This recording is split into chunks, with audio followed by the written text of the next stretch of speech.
યુવકનું અપહરણ કરવામાં આવે છે. એનો પણ વિડીયો ક્લિપ આપણી સામે છે, તમે જોઈ રહ્યા છો એ વિડીયો ક્લિપ પણ, કે જેની અંદર એ વ્યક્તિને અપહરણ કરીને લઈ જાય છે અને ખૂબ ખરાબ રીતે મારવામાં આવે છે.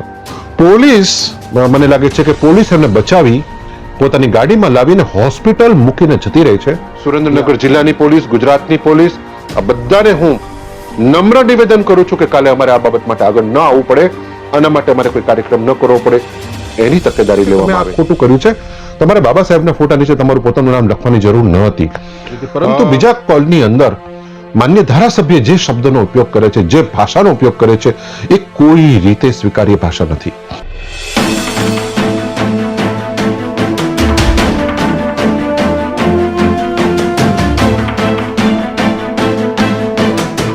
નમસ્કાર સાથીઓ, જય ભીમ.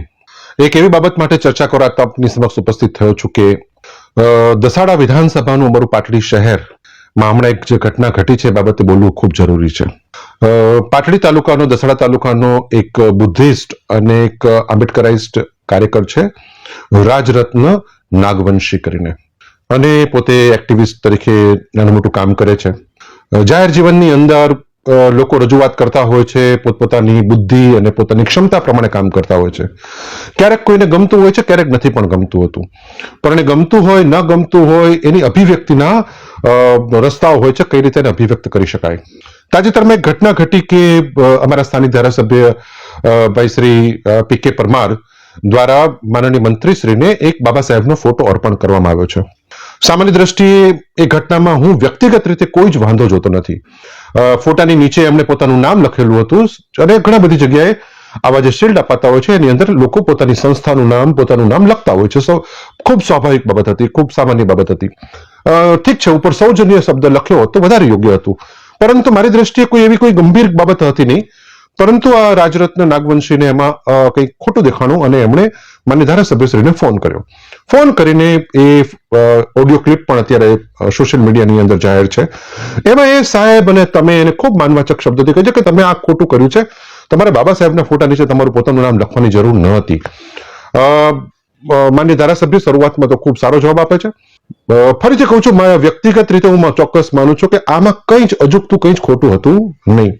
અને એક સંવિધાનિક પદ ઉપર બેઠેલા વ્યક્તિ તરીકે એમની પાસે એવી અપેક્ષા હતી કે એમને એનો ખૂબ સારા શબ્દોની અંદર ખૂબ સરસ રીતે એનો જવાબ આપી શકાય એમ હતો, અને વાત ત્યાં ને ત્યાં નિવડ આવી જતો હતો. ઓલમોસ્ટ વાત પૂરી થઈ ગઈ હતી, પરંતુ બીજા કોલની અંદર માન્ય ધારાસભ્ય જે શબ્દનો ઉપયોગ કરે છે, જે ભાષાનો ઉપયોગ કરે છે, એ કોઈ રીતે સ્વીકાર્ય ભાષા નથી. જ્યારે તમે સંવિધાનિક પદ ઉપર, એક ધારાસભ્યના આવા ઉચ્ચ પદ ઉપર તમે બેઠા હો છો, ત્યારે તમારી પાસે અપેક્ષા હોય છે કે તમારી પાસે શબ્દનું ચયન, એ તમારો વ્યવહાર, તમારું વાણી વર્તન, એ તમને શોભવું જોઈએ. પરંતુ એ ઓડિયો ક્લિપ આપણી સામે દુર્ભાગ્યપૂર્ણ આવી છે. ત્યાં પણ ચલો એક વાતનો પૂરો થઈ જાય છે કે વાત પૂરી થઈ જાય, પરંતુ ત્યારબાદ આ રાજરત્ન નાગવંશીને અન્ય વ્યક્તિ દ્વારા ફોન કરીને ધમકાવવામાં આવે છે, બેફામ ભાષામાં ધમકાવવામાં આવે છે. એથી પણ આગળ વધીને એ યુવકનું અપહરણ કરવામાં આવે છે. એનો પણ વિડીયો ક્લિપ આપણી સામે છે, તમે જોઈ રહ્યા છો એ વિડીયો ક્લિપ પણ, કે જેની અંદર એ વ્યક્તિને અપહરણ કરીને લઈ જાય છે અને ખૂબ ખરાબ રીતે મારવામાં આવે છે. પોલીસ, મને લાગે છે કે પોલીસ એમને બચાવી પોતાની ગાડીમાં લાવીને હોસ્પિટલ મૂકીને જતી રહી છે, એ આપ જોઈ શકો છો. અને કઈ હાલતમાં આ વ્યક્તિ છે, મારી દ્રષ્ટિએ આ અતિ ગંભીર બાબત છે. પાટડીના ઇતિહાસની અંદર કદાચ આ પહેલી વાર બનેલો છે કે કોઈ તમારી આલોચના કરે ને આલોચના તમને એટલી બધી અસહ્ય લાગે કે તમે એની પર આ રીતે ઘાતકી હુમલો કરો અને એને આ રીતે ભયંકર રીતે તમે એને બેઇજ્જત કરો.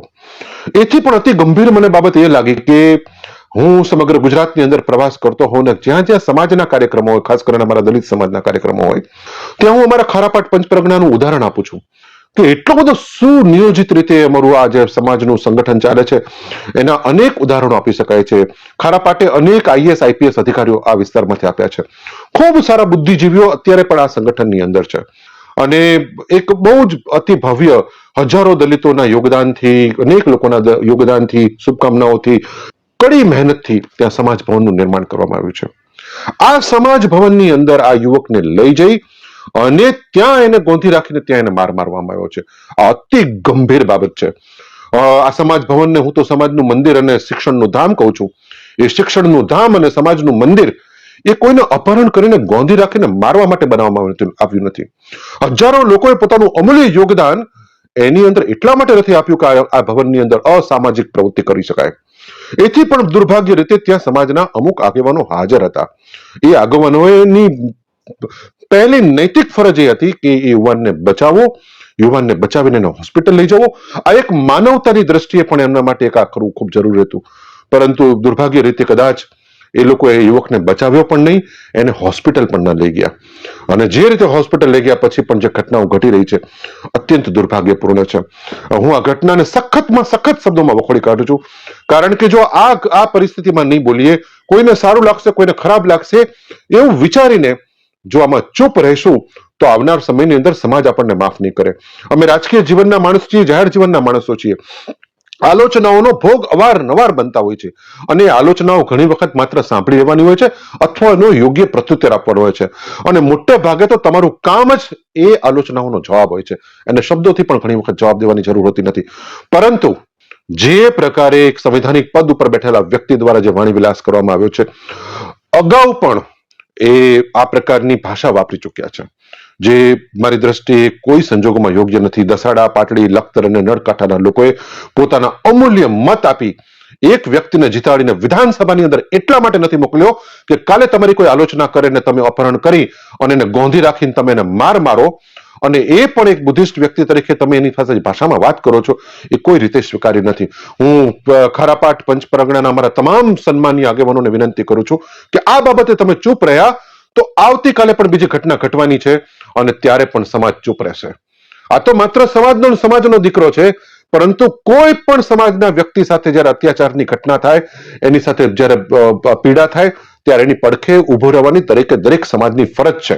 અને દરેક સમાજના લોકો જો બોલીશું નહીં તો હવે ધીમે ધીમે જે પ્રકારે આપણે સરમુખ હત્યાર થઈને ગુંડા રાજ તરફ આપણે જે વળી રહ્યા છે, એ ગુંડા રાજની શરૂઆત હવે દસાડા, પાટડી, લખતર અને નળકાંઠામાં થઈ ચૂકી છે.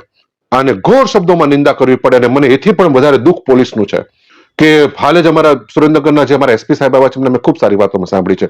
ખૂબ એમના સારા કામો પણ હમણાં ધ્યાનમાં આવ્યા છે. લગભગ જિલ્લાની અંદર દારૂના ધંધાઓ લગભગ મહદઅંશે કાબુમાં આવી ગયા છે. બીજા પણ એવા અમુક ગુંડા તત્વો હતા, એ પણ શાંત થઈ ગયા છે. ત્યારે સાહેબ, એસપી સાહેબ, તમારા હોતા હુઆ તમારી પોલીસની ગાડી જ્યારે એક નિર્દોષ, એક પીડિત વ્યક્તિને સારવાર માટે હોસ્પિટલ મૂકીને જતી રહી, એ તમારી નિર્માલ્યતા દેખાડે છે. ત્યારે પોલીસની ફરજ હતી કે યુવાનને ઉભા રહીને એની સારવાર કરાવવાની હતી, એની રજૂઆત લેવાની હતી. અને જો ગભરાયેલો યુવાન કે એ યુવાન પોતે ફરિયાદ આપવાની ક્ષમતામાં નહોતો તો તમારે સ્વતઃ સંજ્ઞાન લઈ અને તમારે એફઆઈઆર નોંધી અને તાત્કાલિક કાર્યવાહી કરવાની જરૂર હતી. પરંતુ તમે પણ તમારી ફરજમાંથી ચૂક્યા છો. માનનીય એસપી સાહેબ અને પોલીસ તંત્રને પણ હું આ ફરિયાદ કરું છું કે તાત્કાલિક ધોરણે સ્વતઃ સંજ્ઞાન લઈ પોતે ફરિયાદી બનીને આ કેસની અંદર આગળ આવીને તમારે કાર્યવાહી કરવાની જરૂર હતી, પરંતુ તમે કરી નથી. જે કોઈ લોકો આમાં દોષી હોય એને કોઈ રીતે બક્ષવાની જરૂર નથી. કારણ કે આજે આ રાજરત્ન નાગવંશી છે, કાલે કોઈ બીજો હશે, કાલે કોઈ ત્રીજો હશે. અને જે પ્રમાણે હું સાંભળું છું, મને જે 2-3 જણાના ફોન આવ્યા એ પ્રમાણે પણ મેં જાણ્યું કે હજી ઘણા 4-5 લોકો ધ્યાનમાં છે, હજી પણ લોકો નજરમાં છે. કોણ બોલે છે એ પણ એ લોકો નજરમાં છે. તો હું બોલી રહ્યો છું અને આપ મને પણ નજરમાં લઈ શકો છો. એટલે મારા ખારાપાટ પંચ પરગણાના તમામ સન્માનીય સ્વજનો, આગેવાનો, એ બધાને મારી 2 હાથ જોડીને નમ્ર વિનંતી છે કે તમે તમારા સમાજ ભવનનો ઉપયોગ અસામાજિક પ્રવૃત્તિ કરવા માટે દેશો તો કાલે ત્યાં દારૂના ધંધા પણ થશે અને કાલે ત્યાં બીજા પણ અસામાજિક અને અનૈતિક ધંધાઓ પણ ચાલુ થશે. એને તમે રોકી શકશો નહીં. કારણ કે તમે આવી અત્યાચારની ઘટનાની અંદર જો ચૂપ બેઠા છો તો આપણને કોઈને પણ આ કોઈ પણ રીતે શોભતું નથી. આપણા બધાનું માથું શરમથી ઝૂકી જાય છે. એટલે ફરી એક વખત સુરેન્દ્રનગર જિલ્લાની પોલીસ, ગુજરાતની પોલીસ, આ બધાને હું નમ્ર નિવેદન કરું છું કે કાલે અમારે આ બાબત માટે આગળ ન આવવું પડે, આના માટે અમારે કોઈ કાર્યક્રમ ન કરવો પડે, એની તકેદારી લેવામાં આવે. જય હિન્દ, જય ભારત, જય ભીમ.